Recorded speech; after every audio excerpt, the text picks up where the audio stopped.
Hello दोस्तों, कैसे हैं आप सब। आई होप आप सभी ठीक होंगे। तो आज मैं आपके लिए लेकर आ चुका हूँ एक सच्ची घटना जो कि मेरे दोस्त के साथ घटी थी, जो कि दिल्ली में रहा करता था। तो ये जो घटना है मेरे दोस्त विशाल के साथ घटी थी आज से लगभग 6 साल पहले।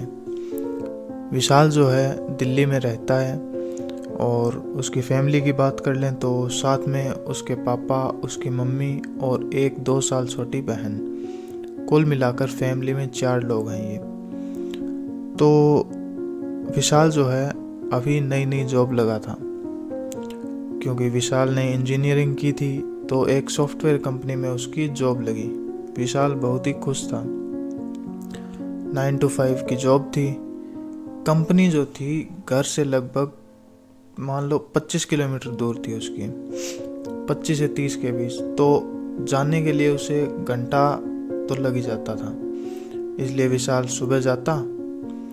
उसके पास बाइक थी तो विशाल अपनी बाइक लेकर सुबह जाता, 8 बजे 9 बजे कंपनी पहुंच जाता और शाम को लगभग 6 बजे अपना घर पर वापस आ जाता, क्योंकि 9 to 5 जॉब थी। 5 बजे काम डन, 6 बजे घर पे। पर कभी कभी ऐसा होता था कि काम का प्रेशर ज़्यादा होने के कारण विशाल लेट भी हो जाता था। कभी कभी उसे 8-9 भी बज जाते थे। तो इसी तरह एक दिन आया जब विशाल उठा, सुबह अपनी कंपनी के लिए निकला 8 बजे। ठीक है, सारा दिन काम करने के बाद आज विशाल पर थोड़ा ज़्यादा प्रेशर था, तो 5 बजे काम ख़त्म हुआ नहीं, तो विशाल को कंपनी में रुकना पड़ा। काम ख़त्म करते करते विशाल को बज गए 9। विशाल ने काम ख़त्म किया, घड़ी देखी, 9 बज चुके थे। तो विशाल ने सोचा अब घर चलना चाहिए। तो विशाल ने क्या किया, अपनी बाइक उठाई और घर के लिए रवाना हुआ। जैसा कि मैंने आपको बताया कि उसकी कंपनी 25 से 30 किलोमीटर दूर थी, तो आने जाने में 1 घंटा तो लग ही जाता था। और जिस रास्ते से वो आता था वो रास्ता भी थोड़ा सुनसान टाइप, जंगल टाइप सा हो जाता था रात के 8 बजे बाद। तो हुआ ऐसा कि विशाल चला, 9 बजे अपनी कंपनी से घर के लिए निकला। लगभग 20 मिनट ड्राइव करने के बाद विशाल अपना मस्ती में जा रहा है आराम से रास्ते पर। तो धीरे धीरे जाते हुए उसे रोड पर दिखते हैं एक बाबा जी, साधु बाबा जी। तो विशाल ने सोचा रात हो गई है और यहाँ पर बाबा जी को कुछ मिलेगा भी नहीं, कोई साधन वगैरह भी नहीं, कम ही चल रहे थे। तो विशाल ने सोचा बाबा जी को लिफ्ट दे देता हूँ, शायद उन्हें आगे ही जाना हो। तो विशाल ने क्या किया, अपना बाइक जो है बाबा जी के पास रोका और बाबा जी से पूछा कि आपको आगे छोड़ दूँ। तो बाबा जी ने कहा ठीक है, छोड़ दो बेटा, भला हो जाएगा। ऐसा बोल के बाबा जी विशाल के पीछे बैठे। तो विशाल जो है एक हंसमुख टाइप का बंदा था। कई लोग होते हैं ना बातों नहीं, कोई अनजान आदमी भी उनके साथ बैठे तो 5 मिनट में फटाफट दोस्त बना लेते हैं। तो विशाल भी बिल्कुल ऐसा ही था। तो वहाँ से साधु बाबा को बिठा के विशाल चला। 5 मिनट हुए होंगे चले उसे। तो विशाल ने चलते चलते बाबा जी से पूछा कि बाबा जी ये भूत प्रेत होते हैं? तो बाबा जी ने कुछ जवाब नहीं दिया। विशाल 2 मिनट तो चुप रहा, फिर दोबारा बोला कि बाबा जी बताओ ना, भूत प्रेत वगैरह होते हैं? तो इस बार बाबा जी ने कहा कि देखो बेटा, इन सब चीज़ों से दूर ही रहो तो ठीक है, नहीं तो ये अगर गुस्से में आ जाए तो तुम्हारी ज़िंदगी के साथ खिलवाड़ भी कर सकते हैं। तो इस पर विशाल हंसते हुए बोला कि क्यों मजाक कर रहे हो बाबा जी, ऐसा थोड़ी होता है, भूत प्रेत वगैरह जैसी तो कोई चीज़ नहीं होती। विशाल जो था भगवान में तो मानता था, मंदिर जाता था, लेकिन भूत प्रेत में उसका इतना वो नहीं था, उसका कोई इंटरेस्ट नहीं था। उसे लगता था कि भूत प्रेत जैसी कोई चीज़ होती नहीं है, वो बिल्कुल नहीं डरता। तो चल रहे थे, 5-10 मिनट हुए होंगे उन्हें चले हुए। तो फिर से विशाल बोला कि बाबा जी मैं तो ना भूत प्रेत में विश्वास ही नहीं करता हूँ, ये होते ही नहीं है। तो इस पर बाबा जी ने बोला कि देखो, अगर भगवान होते हैं तो भूत भी होते ही हैं, इसमें तो कोई शक नहीं है। तो इस पर विशाल बाबा जी से थोड़ी बहस करने लगा कि नहीं बाबा जी, ऐसा हो ही नहीं सकता, ऐसा हो ही नहीं सकता। तो इस पर बाबा जी सुन रहे थे उसकी बातें। बाबा जी ने 10 मिनट उसकी बात सुनी और उसके बाद शायद उन्हें अंदर ही अंदर गुस्सा आने लगा था। तो बाबा जी ने कहा विशाल से कि तुमने कभी भूत नहीं देखा? तो विशाल ने कहा नहीं बाबा जी, मैंने नहीं देखा। तो इस पर बाबा जी बोले कि चलो ठीक है, आज तुम्हें भूत दिखाते हैं। ऐसा बोल के बाबा जी ने कहा कि यहाँ से 10 मिनट आगे और चलने के बाद एक शमशान आएगा, वहाँ पर तुम गाड़ी रोकना। तो विशाल को पता था शमशान आता है यहाँ पे। तो विशाल ने बाबा जी से कहा ठीक है बाबा जी, रोक लेंगे, आप दिखा देना। तो चले, लगभग 10 मिनट चले और शमशान आया। दोनों उतरे बाइक से, विशाल उतरा, बाबा जी उतरे। बाबा जी ने अंदर जाने के लिए कहा।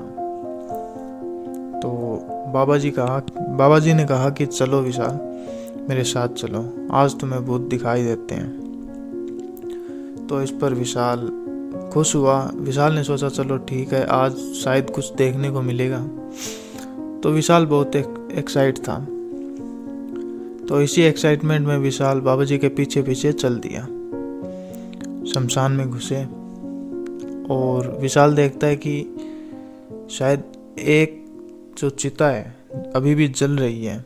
शायद अभी शाम को किसी की मौत हुई जिसे जलाकर लोग जो हैं वापस जा चुके हैं। और एक दूसरी जो है वो शायद सुबह जलाई थी, क्योंकि वहाँ पर सिर्फ राख पड़ी थी।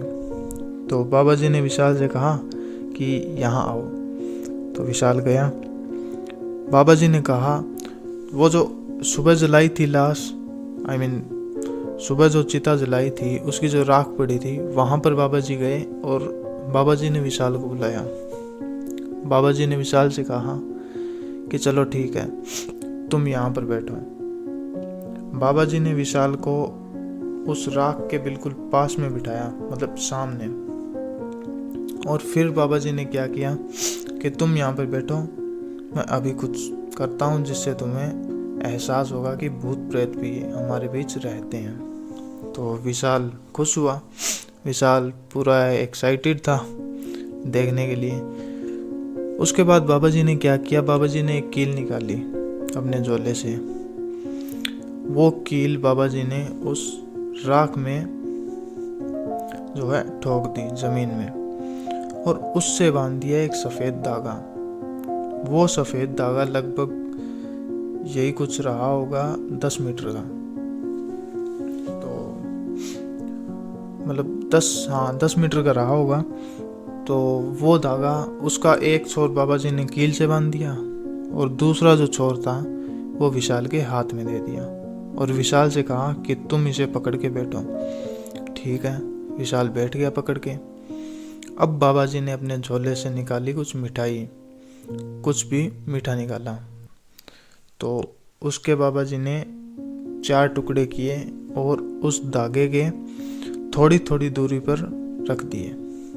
मतलब विशाल बैठा है उस चिता के सामने, धागा पकड़े, और उस 10 मीटर का धागा है तो 2.5 मीटर पर 4 टुकड़े जो है रख दिए बाबा जी ने। ठीक है, फिर बाबा जी ने विशाल से कहा कि देखो, अब तुम्हें करना बस इतना है कि अपनी आंखें तुम बंद कर रखना। लगभग 10 मिनट तक तुम्हें अपनी आंखें बंद रखनी है। मैं कुछ मंत्र पढ़ूंगा और फिर यहाँ पर आत्माएं खुद आकर ये सब खाएंगी और तुम्हें पता चलेगा कि सच में आत्माएं होती है। तो विशाल ने कहा ठीक है। तो इसके बाद विशाल ने अपनी आंखें की बंद और बाबा जी ने 2 या 3 मिनट तक कुछ मंत्र कुछ भी बोले और उसके बाद बाबा जी की आवाज़ आनी बंद हो गई, क्योंकि बाबा जी ने विशाल से कह रखा था कि आंखें खोलनी नहीं है। तो विशाल आंखें बंद किए हुई सुन रहा था कि बाबा जी 2 मिनट तक तो बोले, फिर चुप हो गए। ठीक है, बाबा जी ने कहा था 10 मिनट तक आंखें नहीं खोलनी है। तो विशाल बैठा रहा। धीरे धीरे धीरे 10 मिनट हुए। विशाल ने आंखें खोल ली और विशाल ने देखा कि जो बाबा जी ने वहाँ पर रखे थे, दागों के पास में जो मिठाई के टुकड़े रखे थे, वो वहाँ पर वैसे के वैसे ही पड़े हैं। तो वो देखकर विशाल को लगा कि शायद बाबा जी जो हैं आत्माओं को बुलाने में नाकाम हो गए हैं। और अचंभे की बात यह भी थी कि बाबा जी भी वहाँ पर दिखाई नहीं दे रहे थे। दूर दूर तक किसी इंसान का नामो निशान तक नहीं था। तो विशाल ने सोचा कि विशाल का मूड ऑफ हो गया कि आज तो शायद कुछ देखने को मिलता, लेकिन नहीं मिला। तो फिर विशाल जो है वहाँ से चलने लगा। विशाल उठा और दरवाजे की तरफ, वो जो मेन गेट था शमशान का, उसकी तरफ, उसके सामने ही उसकी बाइक भी खड़ी थी। तो गेट की तरफ जैसे ही विशाल जा रहा था, जैसे ही गेट के पास पहुंचा, पीछे से एक आवाज आई, विशाल। तो विशाल ने मुड़कर देखा, पीछे कोई नहीं था। फिर विशाल अपनी बाइक की तरफ जाने लगा। फिर आवाज आई, विशाल तुम हमसे नहीं मिलोगे, जा रहे हो? फिर भाई साहब विशाल की हालत हो गई टाइट। विशाल ने आओ देखा ना ताओ सीधा अपनी बाइक स्टार्ट की और घर पर पहुंचा। क्योंकि विशाल आधे से ज़्यादा रास्ता तय कर ही चुका था, अब लगभग 15 मिनट का रास्ता बचा था। तो विशाल ज्यों की त्यों घर पर पहुंचा, भागते भागते, हाँफते हुए।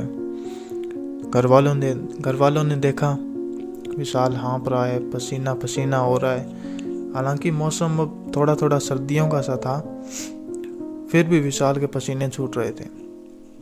तो घर वालों ने पूछा क्या हुआ? तो तब विशाल ने कुछ नहीं बोला।